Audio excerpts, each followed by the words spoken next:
At 6:47 a.m., in the bustling chaos of JFK International Airport's Terminal 4, a routine security check spiraled into a moment that would haunt Officer Daniel Carter for years.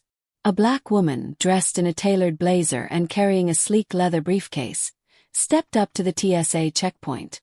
Her name was Dr. Amara Okeke, but to Carter she was just another passenger, until he decided she wasn't. His sharp words, laced with unwarranted suspicion, cut through the morning hum. "Ma'am, you don't look like you belong in first class." Those 9 words, spoken with a sneer, set off a chain of events that would unravel his career and force him to confront truths he wasn't ready to face. Amara Okeke stood at the TSA checkpoint, her posture calm but her eyes alert. She was 38, a renowned epidemiologist returning from a conference in London where she'd presented groundbreaking research on infectious disease control. Her briefcase held her laptop, a few journals, and a small stack of business cards from global health leaders eager to collaborate. She'd flown first class countless times, a perk of her demanding career.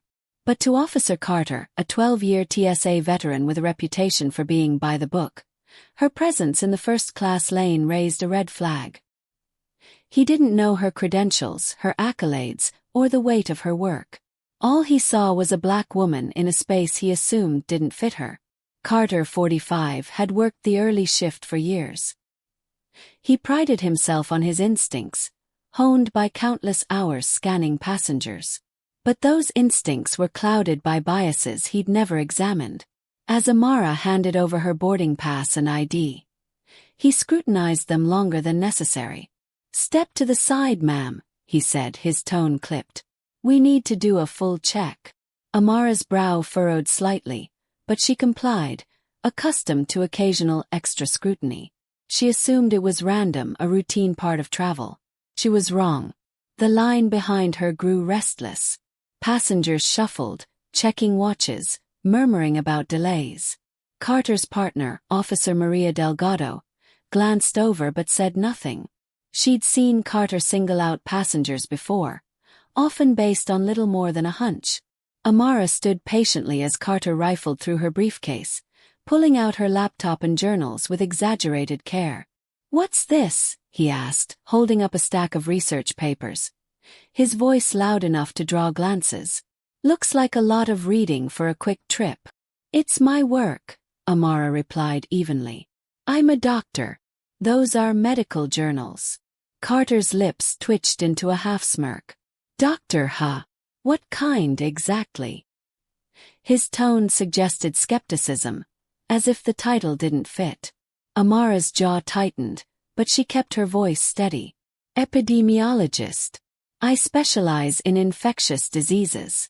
Carter didn't respond, just flipped through her passport again, lingering on the stamps from Nigeria, Ghana, and Switzerland. "Travel a lot, don't you?" he said, his eyes narrowing. "Let's open this bag." He gestured to her carry-on, a sleek roller bag that matched her briefcase. Amara nodded, still composed, but a flicker of frustration crossed her face. She'd been through this before, too many times to count, but something about Carter's demeanor felt personal. As he unzipped her bag, Carter's questions grew sharper. "Where'd you get the money for a first-class ticket? These aren't cheap." The accusation hung in the air, unsubtle and stinging. A few passengers nearby shifted uncomfortably, sensing the tension. Amara's hands clenched briefly, but she answered calmly. "My employer covers my travel. I'm returning from a conference." Carter didn't let up. "Conference, huh? What kind of conference?" His tone implied she was making it up, each word a challenge. Amara took a slow breath, her years of navigating microaggressions kicking in. She explained the Global Health Summit, her keynote speech, the research she'd presented. But Carter wasn't listening. He was already pulling items from her bag, a scarf, a water bottle, a small makeup case, laying them out like evidence. Delgado, standing a few feet away, finally spoke up. "Dan, everything checks out. Let's move her through." Her voice was low, cautious. Carter ignored her, holding up a small vial of hand sanitizer from Amara's bag. "What's this?" You know liquids are restricted. It's 2 ounces, Amara said, pointing to the label. Well within regulations. Carter's eyes flicked to her, then back to the vial. We'll need to test it. He waved over another officer, who took the vial to a testing station. The delay stretched on, the line behind Amara growing longer. A businessman in a suit muttered about missing his flight. A mother with 2 kids shot Amara an impatient look, as if she were the problem. Amara stood still, her face a mask of composure, but inside she was seething. She knew this wasn't about her hand sanitizer. The test came back negative as expected. Carter handed the vial back without apology. "All right, ma'am, you're clear," he said, but his tone carried no warmth. "Next time, make sure everything's in order." It was a parting shot, vague but pointed. Amara gathered her belongings, her movements deliberate, and walked toward the gate. She didn't look back, but the weight of the encounter stayed with her. At gate 12, Amara settled into her first-class seat, her mind replaying the interaction. She wasn't new to prejudice. Her career had taken her to places where her race, gender, or accent made her a target. But this felt different. Carter's assumptions weren't just careless. They were deliberate, rooted in a belief she didn't belong. She opened her laptop, intending to work, but instead typed a quick email to her university's HR department, detailing the incident. She wasn't sure what would come of it, but she needed it on record. Back at the checkpoint, Carter moved on to the next passenger, unfazed. Delgado, however, lingered on the exchange. She'd worked with Carter for years and knew his gut feelings, often targeted certain passengers, black, brown, or anyone who didn't fit his mental image of first class. She'd called him out once, early in their partnership, but his defensiveness shut her down. Still, something about Amara's quiet dignity stuck with her. She made a mental note to check the passenger's file later. By noon, Amara's email had reached the desk of TSA Supervisor Karen Hayes. Hayes, a 20-year veteran, prided herself on running a tight ship. She read the email twice, her brow furrowing. It wasn't the first complaint about Carter. There'd been others. Passengers claiming unfair treatment, vague accusations of bias. None had stuck. Carter was meticulous about following protocol, even if his attitude crossed lines. But this complaint was different. Amara had included specifics. Carter's exact words, the unnecessary delay, the public nature of the scrutiny. Hayes flagged the email for review and requested security footage. Meanwhile, Amara's flight landed in Chicago, where she was scheduled to meet with CDC officials. Her research on viral transmission had caught the agency's attention, and they were considering her for a leadership role in a new task force. The meeting went well, her poise and expertise commanding the room. But as she spoke, her mind drifted back to JFK. She wondered how many others Carter had humiliated, how many had stayed silent. Back at JFK, Hayes pulled the footage. The grainy video showed Carter's interaction with Amara in stark clarity.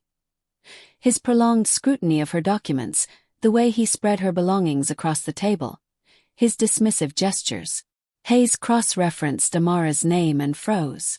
Dr. Amara Okeke wasn't just any passenger. Her file, linked to a government database, flagged her as a high-priority traveler, a consultant for the CDC, with security clearances for international health missions. Hayes's stomach dropped. Carter had no idea who he'd targeted. Hayes called Carter into her office that afternoon. He sat across from her, arms crossed, expecting a routine debrief. "Dan, we got a complaint from a passenger this morning," Hayes began, her voice neutral. "Dr. Amara Okeke. Ring a bell?" Carter shrugged.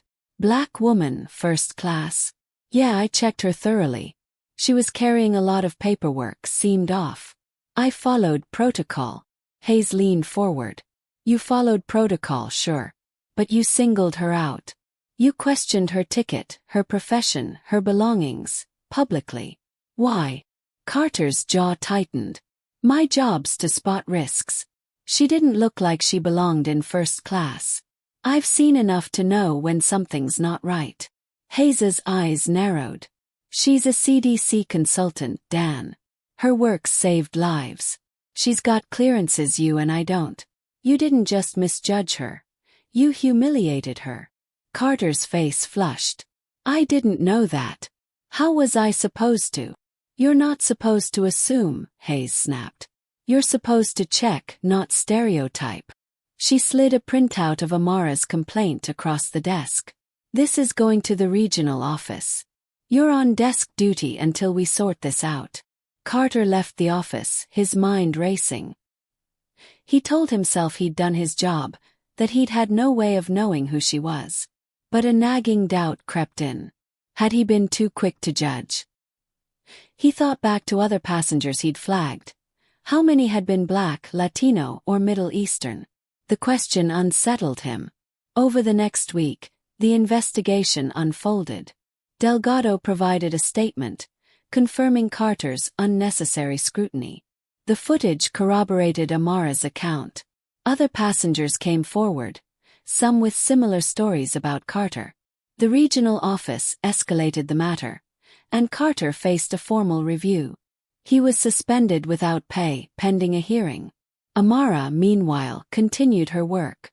The CDC offered her the task force role, and she accepted, though the JFK incident lingered. She didn't want an apology from Carter. She wanted accountability. Her complaint wasn't about personal vindication. It was about ensuring no one else endured what she had. She followed up with Hayes, who assured her the matter was being handled. Carter's hearing came a month later. He sat before a panel, his career on the line. He defended his actions, citing protocol, but the evidence was damning. The panel recommended sensitivity training and a demotion. Carter's pride stung, but worse was the realization that his instincts had been wrong, not just about Amara, but about countless others. He'd prided himself on fairness, but the truth was uglier. Amara never learned the full outcome. She didn't need to. She'd spoken up, and the system, however slowly, was responding. But for Carter, the lesson came too late. He'd humiliated a woman whose work protected millions, and in doing so, exposed the flaws in his own judgment. The airport moved on, but the echo of that morning at Terminal 4 lingered, a reminder that assumptions can carry a cost far beyond a single moment.